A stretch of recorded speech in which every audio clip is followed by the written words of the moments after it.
ሰላም ጤናና ክብር ለምትወዱትና ለምታከብሩት የለንደን ኩራት የባለመድፈኞቹ አርሰናል ቤተሰቦች እንኳን ወደ ቻናላችን በሰላም መጣችሁ።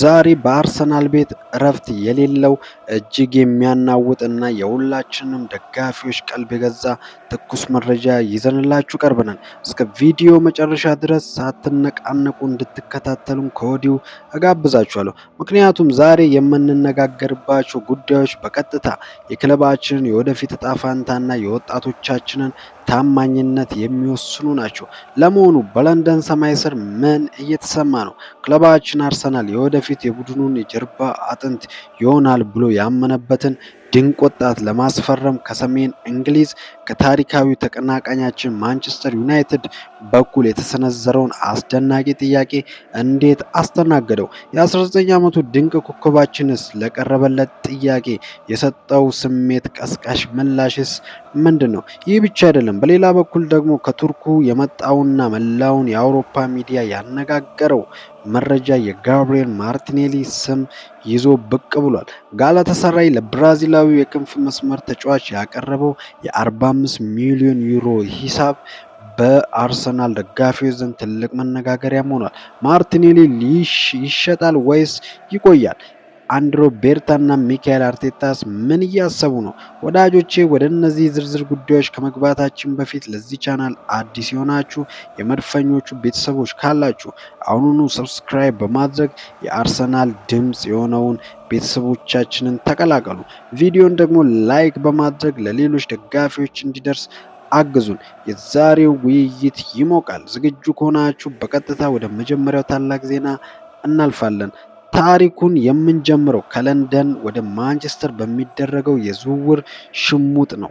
ማንቸስተር ዩናይትድ የአርሰናሉን ወጣትና እጅግ ተስፋ የተጣለበትን ሉዊስ ስኬሊን እንዲያስፈርም ከውስጥ አዋቂዎች ጥያቄና ጥቆማ ቆርቦለት እንደነበር ታማኝ ምንጮች ይፋ አድርገዋል። ቀያዮቹ ሰይጣኖች በአሁኑ ሰዓት በግራ መስመር ተከላካይ ቦታ ላይ ትልቅ ክፍተት እንዳለባቸው ሁላችንም የምናውቀው ሀቅ ነው። በተለይም ሉክ ሾው በተደጋጋሚ በጉዳት ስለሚታመስ ማንቸስተር ዩናይትድ ከሉክ ሾው ጋር ቦታውን ሊጋራ ሊሸፍንና ቡድኑን በዘላቂነት ሊጠቅም የሚችል አዲስ ተጫዋች ለማግኘት በገበያው ላይ በንቃት እየተንቀሳቀሱ ይገኛሉ። እናም አይናቸው ያረፈው እኛ ቤት በአርሰናል አካዳሚ በቅሎ አሁን ደግሞ በዋናው ቡድን ውስጥ ድንቅ ብቃቱን እያሳየ በሚገኘው የ19 ዓመቱ ታዳጊ ሉዊስ ስኬሊ ላይ ነው። ይህ ልጅ ለምን የማንቸስተር ዩናይትድን ቀልብ ሊስብ ቻለ? ምክንያቱም ግልጽ ነው። ሉዊስ ስኬሊ ተራ ተጫዋች አይደለም። እጅግ አስደናቂ የሆነ ሁለገብ የመጫወት ክህሎት አለው። በግራ መስመር ተከላካይነት ሌፍት ባክ መጫወት ይችላል። በተመሳሳይ ሰዓት ደግሞ ወደ መሃል ሜዳ በመግባት በአማካይ ቦታ ላይ ጨዋታን የመቆጣጠርና የማሰራጨት ከፍተኛ ብቃት አለው። ይህ በትክክል ማንቸስተር ዩናይትድ አሁን ያለበትን ክፍተት ሙሉ በሙሉ ሊያሟላለት የሚችል ወርቃማ እድል ነበር። ነገር ግን የመድፈኞቹ አስተዳደር ዝም ብሎ የሚመለከት ይመስላችኋል? በፍጹም። አርሰናል ለቀረበው ፍንጭ የሰጠው ምላሽ እጅግ ፈጣንና የማያሻማ ነው። ክለባችን አርሰናል ሉዊስ ስኬሊን ለየትኛውም ክለብ እንዳላቀረበ እና ለሽያጭ የሚሆን ገዢ ፈጽሞ እየፈለገ አለመሆኑን በይፋ አሳውቋል። ስኬሊ የወደፊት የአርሰናል ፕሮጀክት ቁልፍ አካል ነው። እዚህ ጋር ግን ደስ የሚለውና እኛን የአርሰናል ደጋፊዎች ልብ የሚያሞቀው ትልቅ ነገር ምንድን ነው መሰላችሁ? ራሱ ተጫዋቹ ሉዊስ ስኬሊ ያሳየው ታማኝነት ነው።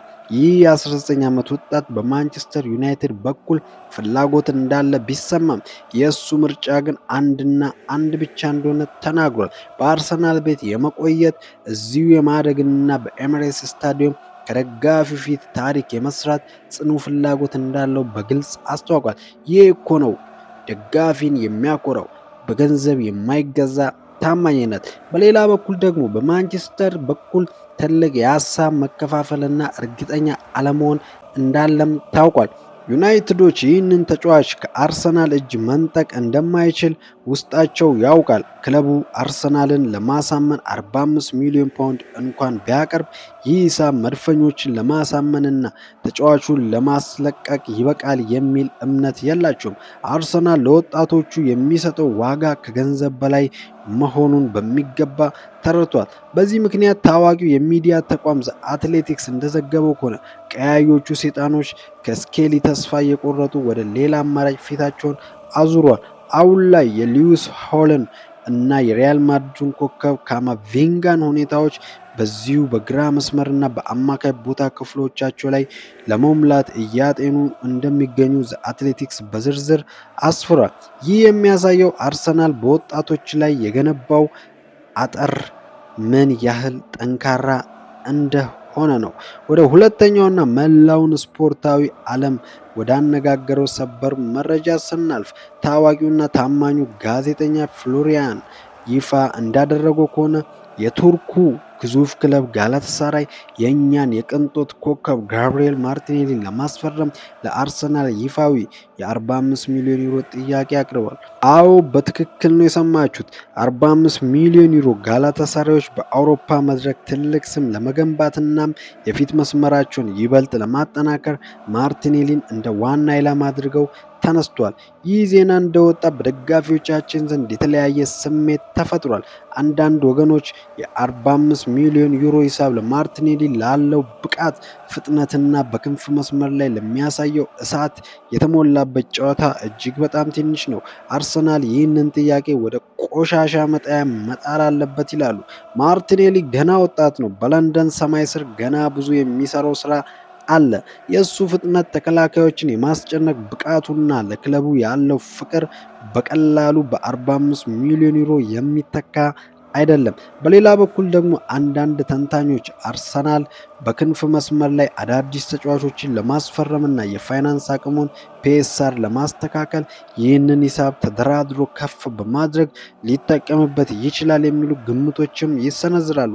ነገር ግን ሚኬል አርቴታ ማርቲኔሊን በቀላሉ ይለቋል ብሎ ማመን ይከብዳል። ማርቲኔሊ በአርቴታ ስር ትልቅ ዋጋ ያለው ተጫዋች ነው። እናንተስ ምን ታስባላችሁ? መድፈኞቹ ማርቲኔሊ በ45 ሚሊዮን ዩሮ መሸጥ አለበት ወይስ ይህ ጥያቄ ለክለባችን ክብር የማይመጥን ነው? እኔ በበኩሌ ማርቲኔሊ የማይነካ የአርሰናል ሀብት ነው ባይ ነኝ። እስኪ እናንተን ስሜት በኮሜንት መስጫው ላይ አካፍሉኝ፣ በጉጉት እጠብቃለሁ። እንግዲህ ወዳጆቼ የዛሬው የአርሰናል ትኩስ መረጃ እነዚህን ይመስሉ ነበር።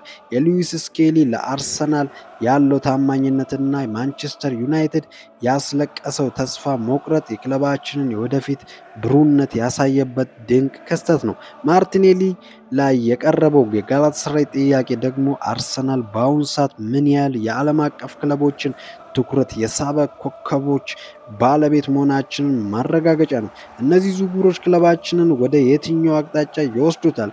አንድሬ በርታና አርቴታ በቀጣይ ቀናት ምን አይነት ውሳኔዎችን ያሳልፋሉ? ሁሉንም አብረን የምናይ ይሆናል። እኛም አዳዲስ መረጃዎች እንደወጡ ወዲያውኑ ይዘንላችሁ ለመቅረብ ዝግጁ ነን። ቪዲዮን ከወደዳችሁት ላይክ ማድረጋችሁ እንዳትረሱ። ለቻናላችን አዲስ የሆናችሁ ደግሞ ሰበር የአርሰናል መረጃዎች እንዳያመልጧችሁ አሁኑኑ ሰብስክራይብ በማድረግ የደውል ምልክቷን ይጫኑ። ስለተከታተላችሁን ከልብ አመሰግናለሁ። አርሰናል ሁልጊዜም ያሸንፋል።